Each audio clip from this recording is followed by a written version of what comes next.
એક જ દિવસ પૃથ્વીના 3 અલગ અલગ ખૂણામાં ભયાનક ભૂકંપ આવ્યો। લાખો લોકોના જીવન બદલાઈ ગયા।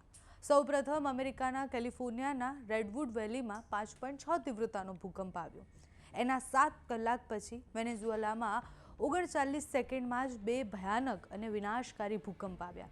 પહેલો ભૂકંપ એ 7.2 તીવ્રતાનો હતો। એના પછી 7.5 તીવ્રતાનો ભૂકંપ આવ્યો અને એના 25 મિનિટ બાદ જાપાનના ફુજીમાં અને સમુદ્રની નજીક 6.9 તીવ્રતાનો ભૂકંપ આવ્યો। એક જ દિવસ અને આ 3 ભૂકંપ જે હતા એટલે 4 ભૂકંપ 3 અલગ અલગ ખૂણા ઉપર આવ્યા એ સામાન્ય નથી, એ કોઈ સંયોગ પણ નથી। પૃથ્વી અત્યારે જે રીતના આપણે કહીએ છીએ કે ચેતવણી આપતી હોય એવી સ્થિતિમાં છે। નમસ્કાર, આપની સાથે હું છું પાયલ।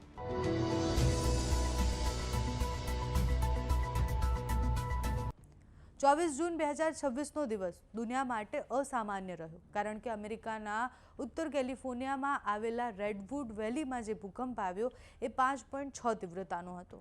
બધા જ લોકોએ જ્યારે એ ભૂકંપના દ્રશ્ય જોયા ત્યારે બધાને એવું થયું કે ઇમારતો કેવી રીતના પડી રહી છે, આ ભૂકંપ કેટલો ભયાનક અને વિનાશક હશે। પણ હજી બધાને ખબર ન હતી કે આનાથી પણ ભયાનક ભૂકંપ આવવાનો છે।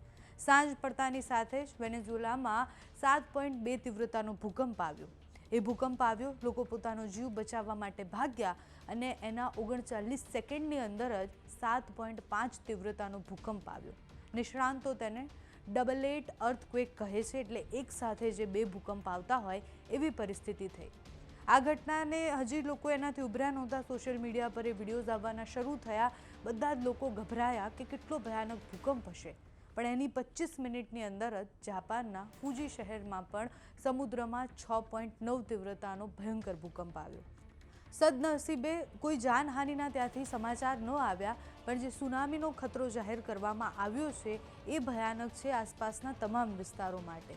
હવે સૌથી મોટો પ્રશ્ન એ થાય છે કે ભૂકંપ આટલી તીવ્રતાથી અને આટલી ફટાફટ અલગ અલગ ખૂણા ઉપર આવ્યા છે, એને સંબંધ શું છે અને કેમ ભૂકંપ આટલા તીવ્રતાથી એકસાથે બે ભૂકંપ આવે છે અને એ પણ આટલા ભયાનક ભૂકંપ હોય છે, એના કારણો શું છે?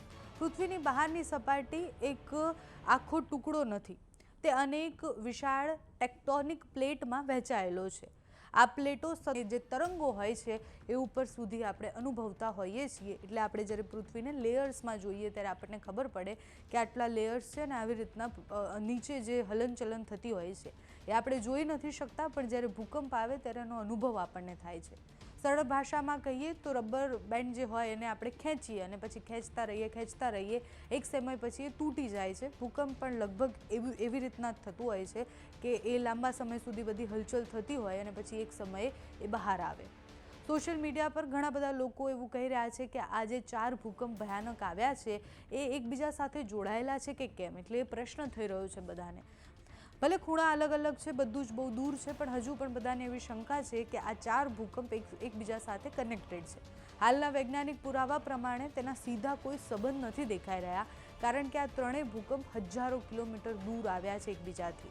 એટલે હવે એના ઉપર રિસર્ચ થશે અને આગળ કેવી રીતના ખબર પડે છે કે એક સાથે એક જ દિવસમાં આટલા 4 ભયાનક ભૂકંપ, અને એમાં પણ વેનેઝુએલામાં જે ભૂકંપ આવ્યો એ જે તીવ્રતા સાથે આવ્યો છે એના ઉપર નજર છે, કારણ કે હવે બીજા કેટલાય બધા દેશો એવા છે કે જ્યાં એલર્ટ આપવામાં આવ્યું છે। પ્રથમ ભૂકંપે બીજા માટેનું દબાણ વધાર્યું હોય એવી સ્થિતિ અત્યારે નથી દેખાઈ રહી, એટલે અમુક નજીકના વિસ્તારમાં જો ભૂકંપ આવે તો આપણે એવું માનીએ કે અહીંયા ભૂકંપ આવ્યો, એના પછી એનો આફ્ટર શોક આવ્યો અને એના પછી બીજી બધી જગ્યાએ ભૂકંપ આવ્યા, પણ આ બધું જ હજારો કિલોમીટર દૂર થઈ રહ્યું છે। એટલે હજુ સુધી એ જે શંકા જોવામાં આવી રહી છે કે 4 ભૂકંપ એકસાથે સંબંધિત છે એના કોઈ પુરાવા નથી, પણ એની તપાસ થશે। આગળ જતાં એના ઉપર રિસર્ચ થશે કે એક જ દિવસમાં એક સાથે 4 ભૂકંપ આવવા એ સામાન્ય ઘટના નથી।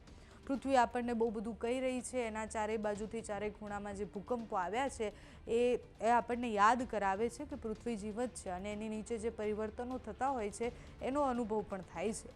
આજે જેટલા પણ ભૂકંપના દૃશ્ય આવ્યા એ ખૂબ ભયાનક દૃશ્યો હતા। એટલે વેનેઝુએલામાંથી જે દૃશ્ય આવ્યા એમાં જ્યારે એક સાથે લોકો ભાગવાનો પ્રયત્ન કરે છે અને જ્યારે ભાગતા હોય છે ત્યારે જ ભૂકંપ આવે છે। એ સીસીટીવીમાં પણ દેખાય છે કે કેટલું ભયાનક અને ભયાવહ હશે।